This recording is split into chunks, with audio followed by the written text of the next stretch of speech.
Sam! Electricity won't work against me!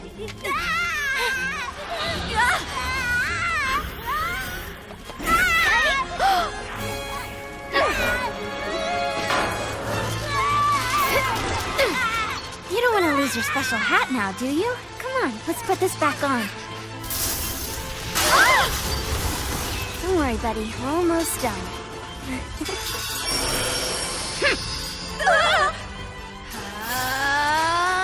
This is insane! They'll kill us all!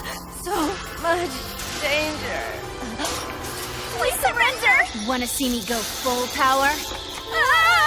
Thanks. With each special having 10 perks, there are 70 base perks with multiple ranks that do new things.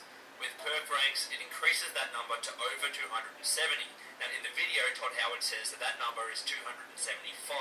That number also includes a top level training perk for each special, so that you can essentially skip a regular perk and raise a special by 1, which you could do in past Fallout games. So of course, skills have been removed, but they've actually...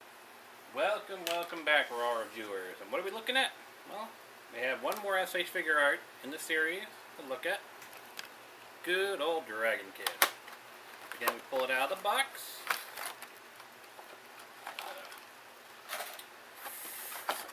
The insert.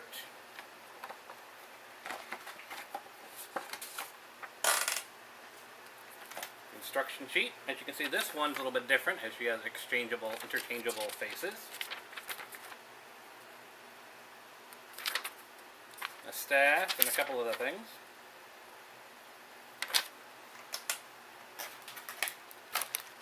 Like all of the Tiger and Bunny series, she comes with her own figure stand. What do you think about it? It's a pretty good deal for an SH figure art, because most of these things are going around 30 bucks, and most SH figure arts cost you about 60. We got Dragon Kid, and that's not including a stand. So, yeah, the SH figure arts line seems to definitely get a good bang for your buck.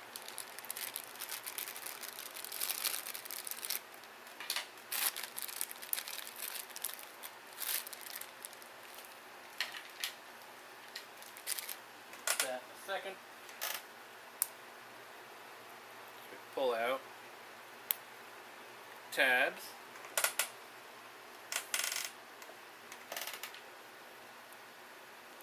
and once again a symbol, or little claw here.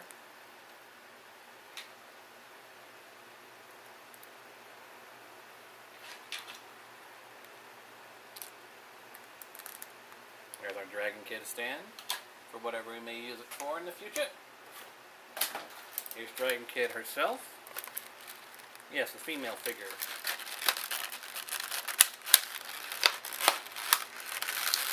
And one that doesn't cost you an arm and a leg. Pull off the sheet. Tilt the camera down so you can see her.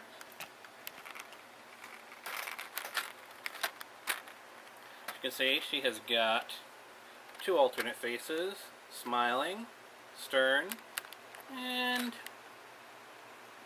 I guess another stern. Stern with mouth open, stern with mouth closed, is the one she comes with. You've got some nice translucent plastic on her headpiece. Let's get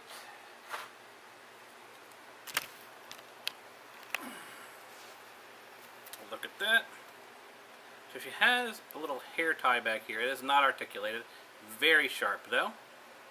These things are articulated. It's just a swivel though. Can't really turn them. The little wings here that are at the bottom, the little tassels, are articulated on a swivel.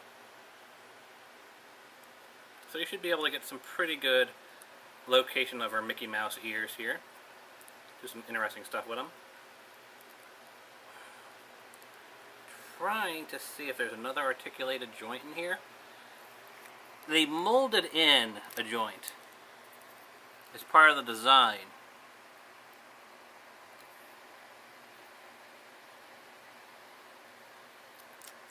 But you can't actually move it.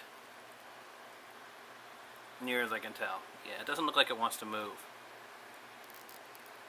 Oh, no, that is a joint. It's just stiff. It is a ball joint. Well, it's a swivel joint. So you can actually adjust it on a swivel. There we go. So that gives you a little bit of range. That gives you a pretty good range for articulation here. Is there any other articulation to mention? You can rotate the tassel. I think that's just because of the molding. I don't think you can actually do anything with the tassel. But you can rotate it if you want to. Neck. She is so petite. I am so worried about breaking her. Because she is tiny. Being a teenager. So she's got a standard ball joint for the head. If you point it in the right angles, you can sort of get a look inside the head. But generally speaking, she's pretty good. And of course, that's also me accidentally popping the face off, which of course is interchangeable by pulling off the hairpiece. Ooh. And giving you nightmares. Let's put that back on.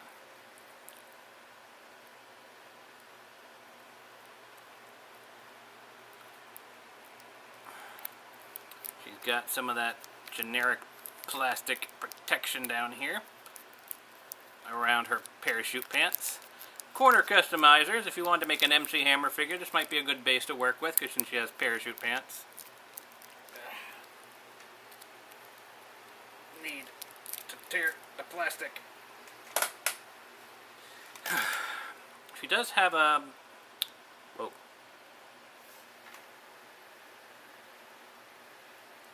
She does have a face that likes to come off. I'll say that much. And it's a little tricky where to put it back on because by default you kind of want to just press the back of her head together and that will get you poked by those nasty spikes. But what I was trying to say is she actually has separate articulation in the neck. It'll be a bit hard to get in there and take a look. Especially with the face constantly falling off.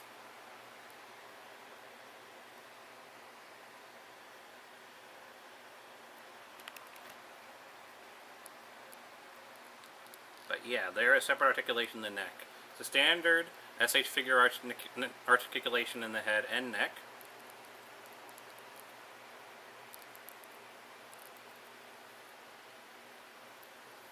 She's got a nice shoulder joint here, shoulder cover here. Pretty standard ball joint. It feels like you should be able to pull it forward like with a butterfly joint, but with this thing in the way, kind of makes it a little bit difficult. You can't do any special articulation tricks, near as I can tell, like we did with Rock Bison where you could extend out the helmet. Single jointed elbow, it looks like. Yep, single jointed elbow.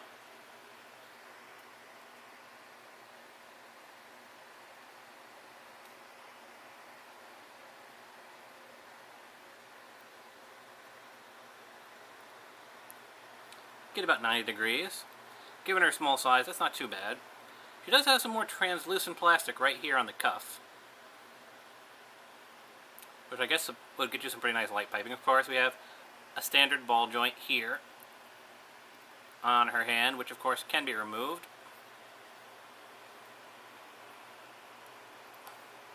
But that's a tiny, tiny, tiny hand joint.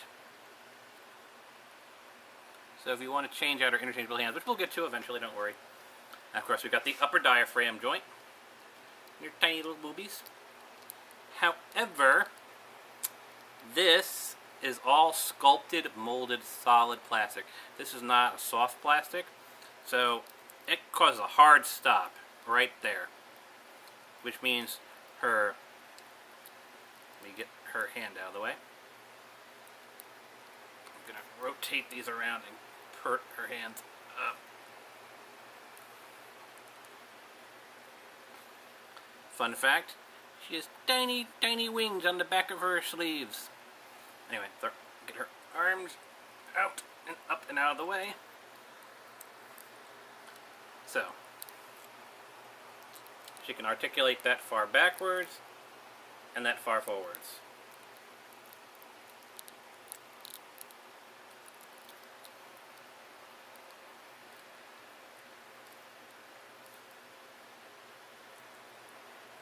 I'm not sure if that's a break in the design, as in the design is not carrying through for the rest of the sculpt. I'm not sure if it's supposed to go. I think it's supposed to carry in the dragon's tail.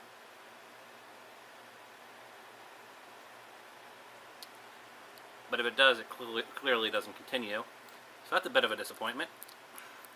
We do get a bit of articulation here at the waist, though not too terribly much due to the sculpt.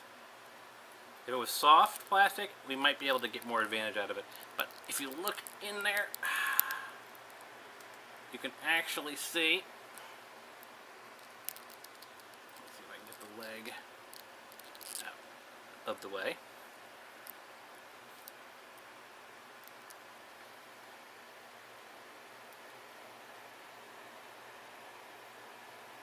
You may or may not be able to see it, but there's an actual ball joint in there. It's their standard hip joint connector, so standard ball joint. As long as we have the leg off, we might as well look at its articulation individually. So you've got the ball joint here, and we've got our T-jointed hips. These actually cannot drop down. Can they drop down? They are very stiff. I don't think these are the type of ball joints that drop down. So no, she doesn't have the dropping ball joint, so you can't extend out the leg. You can't pull the leg and extend it. So you lose that standard articulation that we've come used to SH Figuarts.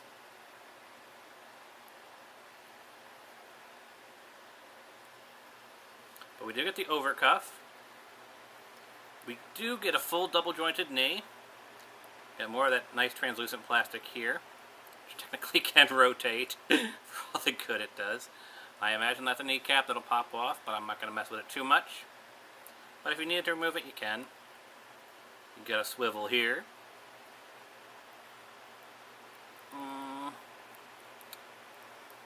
Feels like well, not feels like, but I feel like if I can rotate this, it should just be all swivel here, but you can't. So there's no swivel at the cuff here. The weird design of her parachute pants limits articulation greatly, but we still get an ankle rocker.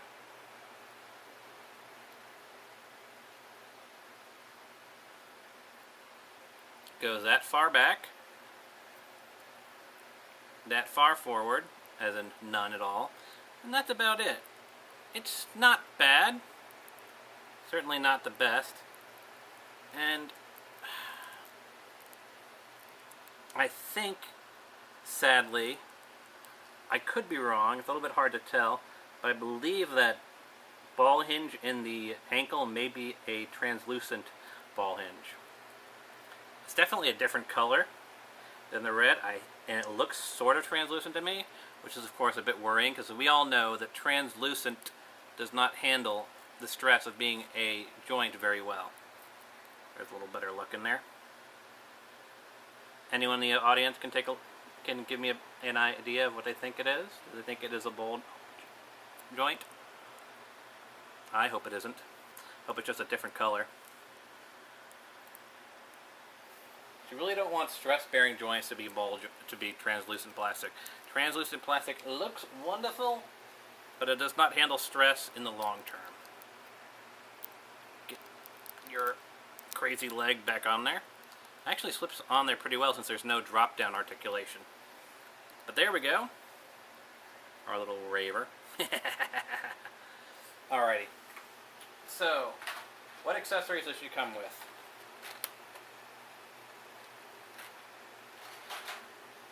She comes with the smiling face.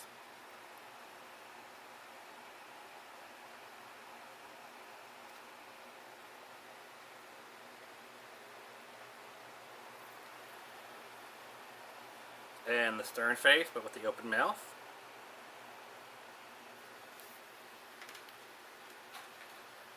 She comes with a lovely staff, which we'll get to in a second, but let me get all of the hands out into my hand. So we've got weapon holding hand, staff holding hand specifically.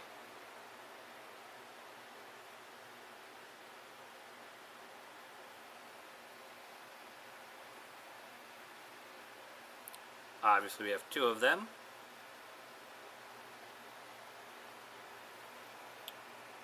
Jazz hands. Teeny tiny itty bitty jazz hands.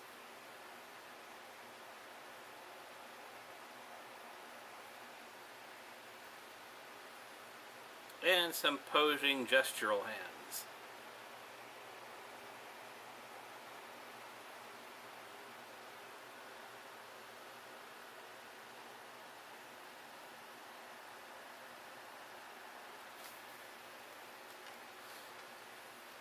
Her staff is slipped into those holding hands by trying to find where it is. It says it in the instructions that you have to actually remove these top points. I'm trying to find the one you actually remove.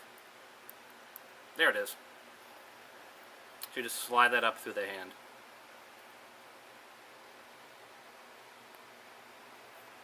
So we got our little dragon staff here. As she's an electric character, she'd work really well. I believe as a figure artist has an electrical effects, but that's something to keep in mind. So the tasseled dragon staff here has basically little ring joints here. So there's little rings, as you can see, like on a key ring, which gives them, you know, pretty good articulation, but you can't really pose them. They just sort of flail around with however she's holding them.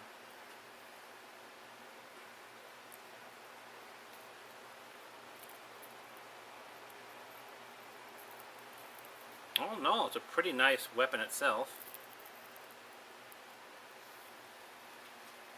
Now, of course, we're going to need some points of comparison. Here's Tara.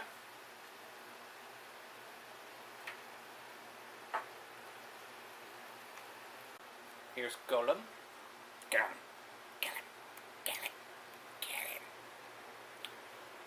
Let's see, what else might be relevant. Here's the Legacy Dragon Zord.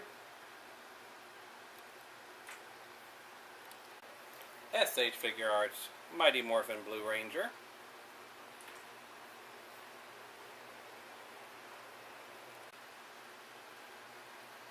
Bandai series,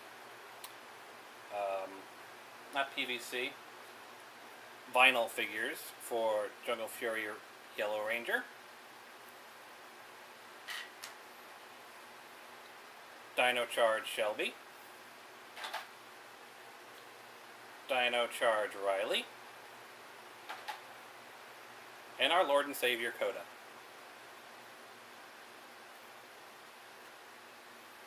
Well, folks, that's about it for our Raw reviews. I'll see you all next time on the next Raw review.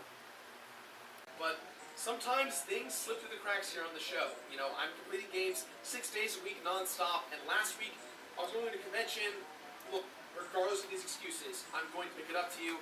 There's going to be a Dark Souls 2 update video that talks about everything I messed up, everything I missed, and more in the future. Alright? Cool? Sweet. So, now that's all out of the way, let's today talk about scary games that aren't scary. Or at least, games that I don't think are scary. They probably scare someone out there, but they don't scare me.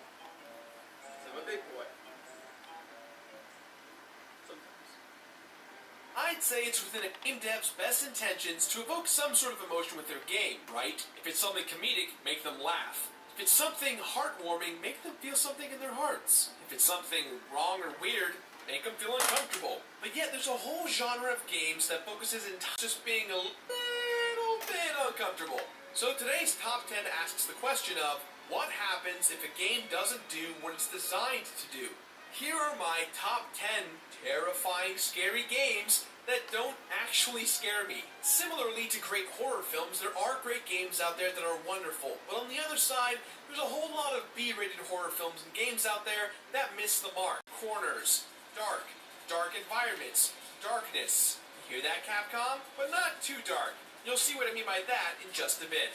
Resident Evil 5 takes place mostly during the day, which means you can see everything almost all the time. The horror genre has been using darkness and the ability to not see what's coming for you to its advantage since the beginning of film. Even Capcom knows this. 3 is... Hey. I love the FNAF franchise, I love Scott Cawthon, and I'm not even going to surprise jump scare you this episode.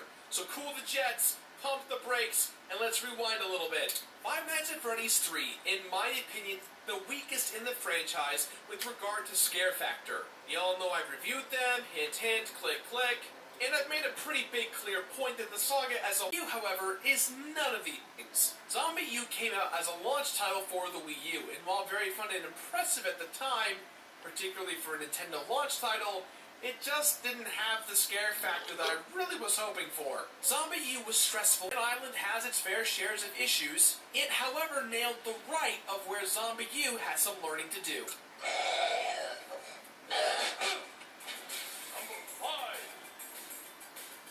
So maybe I'm the only one out there that thinks this, but when I got to the end of The Evil Within, I immediately said to myself, when does it get scary? This was such an anticipated horror game release that I was really excited to sink my teeth into it. We even played it on an, in theory, make a pretty scary game, but the opposite happens here. The game pays tribute to the survival horror genre, and there is so much chaos going on in this game that it ends up not being scary. There is such a focus on survivability and what goes into that, that the horror is actually lost in translating tasks. I feel like a part of the uniqueness of scary games is forcing you into doing something that you may not necessarily want to do. Number 3.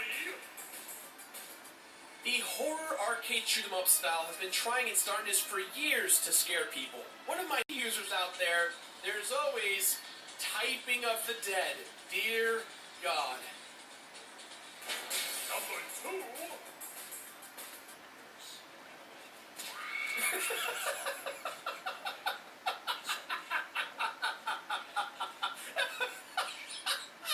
Blame them for making that many. If it works, it works. There's something about watching a slow train wreck of violence, gore, and suspense that really captures your attention. One thing about these movies is that they aren't really that scary, but they do in fact provoke a lot of uncomfortable feelings that line up with how good a horror game or film should be. Which brings me to my next...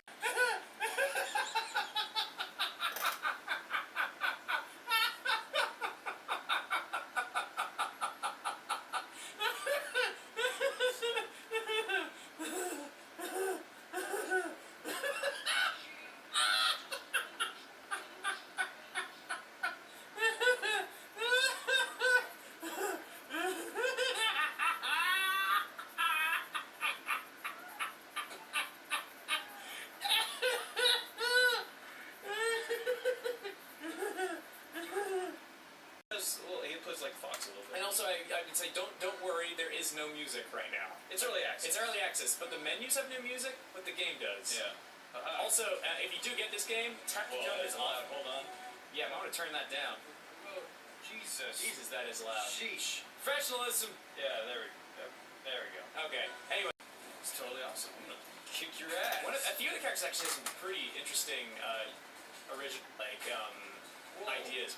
Yeah, every character has like a profile in the character select screen. Some of them are really complicated. It's like 3 pages of instructions on how to play them, and some of them are really... The Orca guy, who I will probably play next, has this interesting moveset where he actually like places down goop, and the goop, almost like Splatoon, lets you travel between goops. Oh yeah, that's right. It's really cool. Yeah, I didn't think of that as Splatoon. Well, I mean, it's not like Splatoon. It's like a